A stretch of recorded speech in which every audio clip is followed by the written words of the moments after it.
day ko yugi ko ninyo nga magluto og pastil day, pero dili ko mo share sa recipe day pag search sa imo day pag tinapulan. Ano mo to day? Nako chika about sa kanang mga tips ra gani sa unsa ang pagkuha sa loob day sa kiliti sa imong employer day. Ug na ka diri sa Hong Kong day bago pa ka diri or padulong pa ka diri sa Hong Kong paminawan ni. Una day mag-smile ka day tubangan sa imong employer. Ayaw pakitang masalubonon ka day. Ayaw pakita nga milak-hilak, ayaw pakita nga magwik-wik ka sila tubangan. Smile lang gyud day kay ning ganahan sila ana day. Usa pa sa day ayaw pakita nga masalubonon ka day kay hilig ra ba sila fungsoy day basig ka na ipafungsoy ka nila day yung ingon ra ba ni sila ito fungsoy nga ngano masalubonon man yung mura man gidatugan ng kalibutan ang naong sa kong DH day pwede ka nila iligwak day pulion ka Pinas basta kay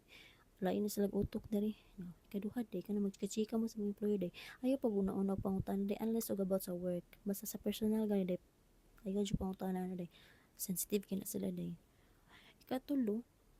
kana gani mo hatag sila patibong day like palimpyuhon kano yata kanang na sila taguon nga kwarto ayaw jud punita nga gamit imong kamot day paggamit og tissue day mo gamit og punit or imo silang tawagon day para sila mo punit sa kwarta mura na day basta pag-amping kanunay no ug hinaot nga okay ra ka diri pohon good luck see you soon follow for more